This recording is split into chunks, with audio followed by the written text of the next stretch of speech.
ஆட்டுக்கால் க்ளீன் பண்ணுறத பார்த்தீங்க பார்ட் 1ல். பார்ட் 2 ஆட்டுக்கால் சூப் எவ்வளோ ஈஸியாக வைக்கிறதுன்ட்டு. கடையில் போய் வாங்கினோன்னு வச்சுங்களேன், துண்டு துண்டாக வெட்டி அந்த மேல் தோல்லாம் எடுத்துகிட்டு கொடுக்குறாங்க. அதில் தான் கொலாஜின் இருக்குது. நம்ம சாப்பிட்ணும் கொலாஜின்னு.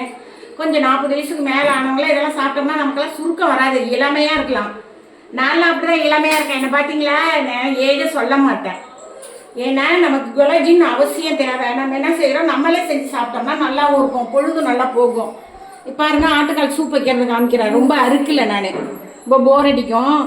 ஆட்டுக்கால் சூப் எப்படி வைக்கிறதுன்னு காமிக்கிறேன். ஈஸியாக நம்மளாம் எப்படி வைக்கிறது அப்படின்ட்டு. இப்போ அடுப்பில் குக்கரை வச்சுக்கிறேன். வச்சுட்டு அரிசி கழுவின தண்ணி, கயநீர் தான் யூஸ் பண்ணணும். அரிசி கழுவின தண்ணி யூஸ் பண்ணால் மட்டும்தான் அதோட எஃபெக்ட் அதிகமாக இருக்கும்.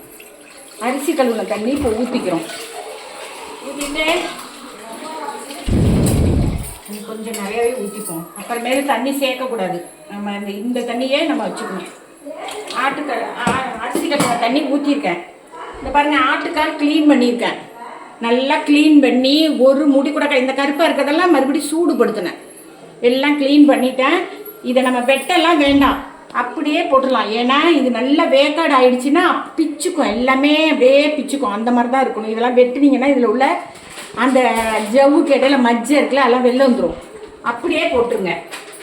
போட்டுட்டு ஒரு கப்பு வெங்காயம் போடுங்க.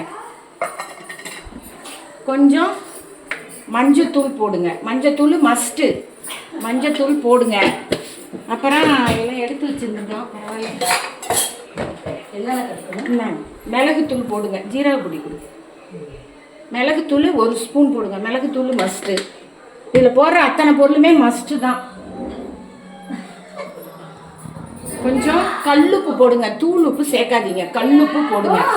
போட்டுட்டு தக்காளி ஒன்று, இங்கே பாருங்கள், தக்காளி 2 தக்காளி கட் பண்ணியிருக்கு. ஒரு தக்காளி கூட போட்டுக்கலாம். தக்காளி போடுங்க. பூண்டு பல் 2 போடுங்க.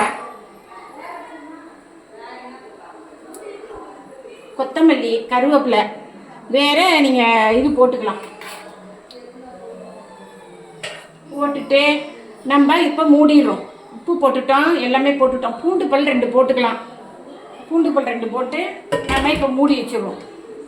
மூடி வச்சுட்டு விசில் போட்டுருவோம். ஹை ப்ரெஷர் வந்தோடனே பார்த்துட்டு நம்ம இது போட்டுக்கிறோம். விசில்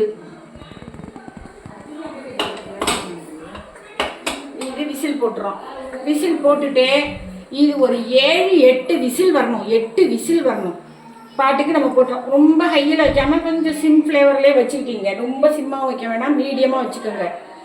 8 ஃப்ளேவர் வரணும், 8 விசில் வரணும்.